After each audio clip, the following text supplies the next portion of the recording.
नमस्कार, KP news 24/7 में आपका स्वागत है। मैं आपके साथ आत्मप्रिया आर्य। आइए देखते हैं इस वक्त के मुख्य समाचार। बजरंग दल कार्यकर्ता हत्याकांड, 10 आरोपियों के खिलाफ लगी यूएपीए, उठी एनआईए जांच की मांग। मनी लॉन्ड्रिंग केस में नवाब मलिक की मुश्किलें फिर बढ़ी, कोर्ट ने उन्हें 14 दिन की न्यायिक हिरासत में भेजा। राज्यसभा की 13 सीटों पर 31 मार्च को होगा चुनाव, इलेक्शन कमीशन ने किया ऐलान। कांग्रेस ने यूक्रेन के हालात पर जताई चिंता, कहा फंसे नागरिकों को वापस लाना भारत सरकार का कर्तव्य। देश में इलेक्ट्रिक हाईवे निर्माण और इलेक्ट्रिक बसों के संचालन पर सरकार का जोर।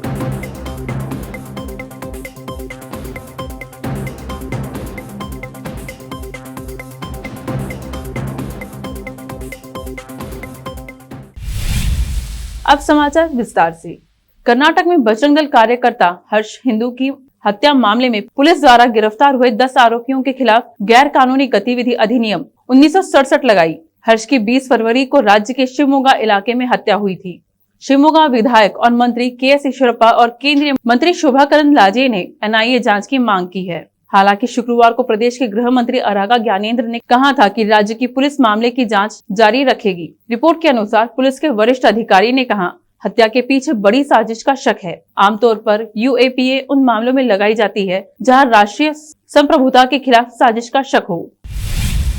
शिवसेना शासित बृहत मुंबई महानगर पालिका ने केंद्रीय मंत्री एवं भारतीय जनता पार्टी के नेता नारायण राणे को उनके मुंबई स्थित बंगले पर कथित तौर पर अनधिकृत बदलाव के लिए नोटिस भेजा है। बीएमसी की ओर से शुक्रवार को जारी किए गए नोटिस में बंगले के मालिक से 7 दिनों के भीतर इस संबंध में उचित कारण बताने को कहा गया है कि आखिर इस तरह के बदलाव को क्यों नहीं गिराया जाए। बीएमसी ने नोटिस में भूतल और बंगले की 8 मंजिलों में से 7 को इस्तेमाल करने के लिए उसमें अनधिकृत बदलाव करने का उल्लेख किया गया है। तटीय नियामक क्षेत्र के मानदंडों के कथित उल्लंघन के लिए पिछले महीने नगर निकाय अधिकारियों के एक दल ने यहां जुहू इलाके में अधीश नाम के बंगले का निरीक्षण किया था। मनी लॉन्ड्रिंग मामले में महाराष्ट्र सरकार के मंत्री नवाब मलिक की मुश्किलें बढ़ती जा रही हैं। मुंबई की एक विशेष पीएमएलए अदालत ने सोमवार को नवाब मलिक को 14 दिनों की न्यायिक हिरासत में भेज दिया है। राष्ट्रवादी कांग्रेस पार्टी ने नेता को प्रवर्तन निदेशालय के 23 फरवरी को गिरफ्तार किया था। मुंबई के अंडरवर्ल्ड भगोड़े गैंगस्टर दाऊद इब्राहिम और उसके सहयोगियों की गतिविधियों से जुड़े मनी लॉन्ड्रिंग मामले में प्रवर्तन निदेशालय ने बुधवार को महाराष्ट्र के मंत्री नवाब मलिक को गिरफ्तार कर लिया। इससे पहले पीएमएलए कोर्ट ने एनपीसी नेता की ईडी हिरासत 7 मार्च तक बढ़ा दी थी। ईडी ने तब सुनवाई के दौरान स्वीकार किया कि उनके पिछले रिमांड आवेदन में गड़बड़ी हुई थी, जिसमें यह आरोप लगाया गया था कि मलिक ने रुपए का भुगतान किया था। चुनाव आयोग ने आज घोषणा की है कि 13 राज्यसभा सीटों के लिए 31 मार्च को चुनाव होंगे। ये 13 सीटें 6 राज्यों से हैं, जिनमें से 5 पंजाब, केरल से 3, असम से 2, हिमाचल प्रदेश, त्रिपुरा और नागालैंड से 1-1 है। ये चुनाव हो रहे हैं क्योंकि आनंद शर्मा, AKND, प्रताप सिंह बाजवा और नरेश गुजराल जैसे कई वरिष्ठ नेता अब सेवानिवृत्त होने वाले हैं। पंजाब विधानसभा चुनाव के नतीजे 10 मार्च को आ रहे हैं। वहीं नतीजे से पहले आज पंजाब के पूर्व मुख्यमंत्री और पंजाब लोक कांग्रेस के नेता कैप्टन ने दिल्ली में केंद्रीय गृह मंत्री अमित शाह से मुलाकात की है। ये मुलाकात गृह मंत्री के आवास पर ही हुई। कैप्टन अमरिंदर की इस मुलाकात पर जब मीडिया कर्मियों ने उनसे सवाल किया तो उन्होंने जवाब देते हुए कहा, मैंने अमित शाह के साथ सामान्य चर्चा की है। परिणाम आने के बाद विस्तृत चर्चा होगी। उन्होंने बताया कि उन्होंने अमित शाह से पंजाब पर आम चर्चा की है। इस बैठक का चुनाव से कोई नाता नहीं। अब वक्त एक छोटे से ब्रेक का, जल्द लौटते हैं ब्रेक के बाद। हिंदुस्तान के हर कोने में हम हैं मौजूद। 24 घंटे हालात पर गहरी नजर, खबरों से जुड़े चुपते सवालात और आपको दिखाता है धार्मिक, सामाजिक, राजनीतिक, लोकल और इंटरनेशनल न्यूज की सबसे बेहतर कवरेज, जो आपको रखती है हर पल बाखबर। देश और दुनिया भर की खबर के लिए देखते रहें KP news 24/7। Noor education trust Bidar की ओर से चलाए जाने वाला Noor M Ed college Bidar, recognized by NCTE Delhi and affiliated to Gulbarga University, Gulbarga. Admission are open for the academic year 2021-22. विशेषज्ञ और सक्षम शिक्षकों द्वारा शिक्षा प्राप्त करने के लिए नूर एमएड कॉलेज में दाखिला लें और शांत वातावरण में शिक्षा प्राप्त करें। बीदर शहर में बेहतर शिक्षा का एकमात्र केंद्र Noor M Ed college, Shahpur gate, Bidar. Phone numbers 9945283920, 8482221297। Break के बाद आपका स्वागत है। आइए देखें अन्य समाचार। कांग्रेस ने यूक्रेन पर रूस के हमले के बाद पैदा हुए हालात पर चिंता जताते हुए सोमवार को कहा कि युद्धग्रस्त देश में फंसे सभी भारतीय नागरिकों की सुरक्षित स्वदेश वापसी के लिए सारे प्रयास करना सरकार का कर्तव्य है तथा अतीत में भी ऐसे हालात में पूर्ववर्ती सरकार ने सफल अभियान चलाए थे। देश की मुख्य विपक्षी पार्टी ने यह भी कहा कि रूस, यूक्रेन और नाटो की बातचीत के जरिए तत्काल शांति बहाल करना चाहिए तथा सभी मुद्दों का स्थायी समाधान निकालना चाहिए। अखिल भारतीय कांग्रेस कमेटी की ओर से जारी एक बयान में कहा गया है, कांग्रेस पार्टी यूक्रेन में सैन्य संघर्ष बढ़ाने को लेकर आशंकित और दुखी है।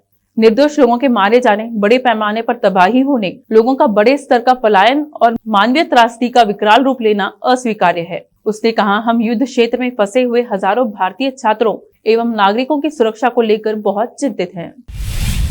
संघ लोक सेवा आयोग ने सोमवार को सुप्रीम कोर्ट को बताया कि 3 अभ्यर्थियों की याचिका में उठाया गया मुद्दा बहुत जटिल है। इन अभ्यर्थियों ने यूपीएससी 2021 में प्रारंभिक परीक्षा पास कर ली थी, लेकिन कोविड-19 से संक्रमित पाए जाने के कारण मुख्य परीक्षा में नहीं बैठ सके थे। अब वे यूपीएससी परीक्षा में बैठने का एक और मौका देने की मांग कर रहे हैं। याचिकाकर्ताओं ने यूपीएससी के नतीजे आने से पहले उन्हें परीक्षा में बैठने का अतिरिक्त मौका देने या बाकी के उन पेपरों को देने की कोई व्यवस्था करने का निर्देश देने का अनुरोध किया है जिनमें वे बैठ नहीं पाए थे।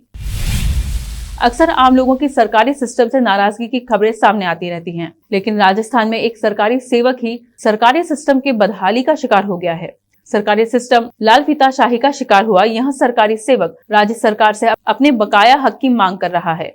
हक नहीं मिलने पर उसने सरकार से मांगा है कि उसे फांसी पर चढ़ा दिया जाए। बदहाल सरकारी सिस्टम का शिकार हुआ यह कर्मचारी बीते 13 साल से महज 75 रुपए प्रति माह की सैलरी पर काम कर रहा है, जबकि वह अपना हक पाने के लिए 20 साल तक कोर्ट में कानूनी लड़ाई लड़कर उसे जीत चुका है। यह पूरा मामला मरुधरा के सरहदी जिले श्री गंगानगर का है। जिले के पदमपुर अस्पताल में स्वीपर के पद पर कार्यरत 57 वर्षीय बलराम भाटिया महज 75 रुपए महीने की तनख्वाह पर नौकरी कर रहे हैं। बलराम भाटिया को सन 1985 में अंशकालीन स्वीपर पद पर नियुक्ति दी गई थी। उत्तर प्रदेश में आज आखिरी चरण के लिए वोटिंग हुई। राज्य में 9 जिलों में फैले पूर्वांचल के कुल 54 विधानसभा क्षेत्रों में वोटिंग हुई है। अपने मताधिकार का इस्तेमाल करने के लिए जितना जोश युवाओं में दिख रहा है, उतना ही बड़े और बुजुर्गों में भी दिखने को मिल रहा है। कुछ तस्वीरें ऐसे देखने को मिली है जिसमें बीमार होने के बाद भी बुजुर्ग वोट करने के लिए बूथ पहुंचे हैं। आजमगढ़ में एक बुजुर्ग अपनी पत्नी और एक विकलांग महिला के साथ ठेला खींचकर मतदान केंद्र पहुंचा। उसने इस दौरान मीडिया से बात करते हुए कहा कि मुझे पीठ की समस्या है और मेरी पत्नी की भी तबीयत ठीक नहीं है, इसलिए इस गाड़ी का इस्तेमाल कर हम वोट करने के लिए आए हैं। वहीं एक और तस्वीर देखने को मिली जहां गाजीपुर विधानसभा क्षेत्र में 94 साल की मंगेश्वरी देवी और 51 साल की लल्ली देवी ने अपने मताधिकार का प्रयोग किया। उन्होंने बताया कि आजादी के बाद से उन्होंने अब तक हर बार वोट डाला है। दोनों बुजुर्ग महिलाओं ने अपनी तस्वीर खिंचवाई, जिसमें व्हील चेयर पर बैठी बुजुर्ग ने अपनी उंगली पर वोट का मार्क दिखाया। सरकार देश में अधिक से अधिक इलेक्ट्रिक बस चलाने पर जोर दे रही है। इसके साथ ही इलेक्ट्रिक हाईवे का भी निर्माण किया जा रहा है। शहरों में सिटी बसों के रूप में भी इलेक्ट्रिक बसें चलाई जा रही हैं। सोमवार से गाजियाबाद में इलेक्ट्रिक बसों की संख्या बढ़ गई है। वहीं पुणे में 100 इलेक्ट्रिक बसों का उद्घाटन किया गया है। सड़क परिवहन मंत्री नितिन गडकरी भी लगातार इलेक्ट्रिक बसों के इस्तेमाल पर जोर दे रहे हैं।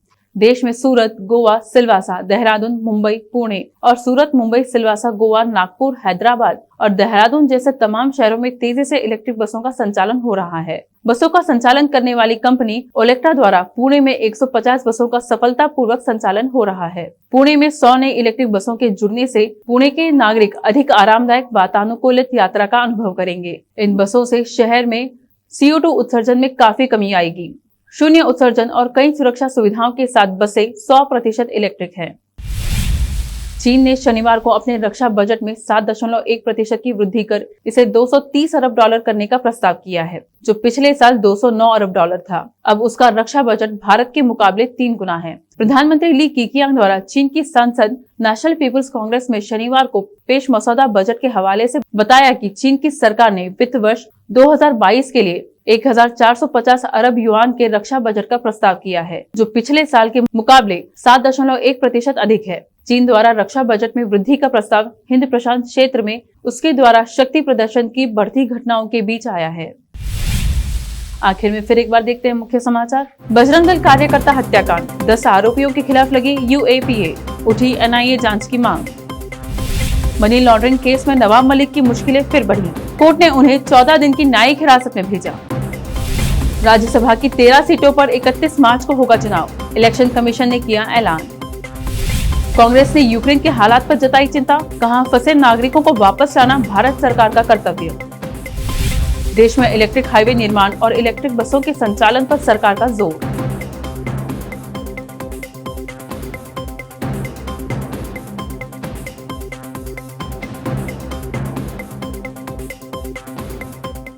केपी न्यूज में अब तक इतना ही। देश प्रदेश के समाचारों के लिए देखते रहिए केपी न्यूज 24/7। धन्यवाद।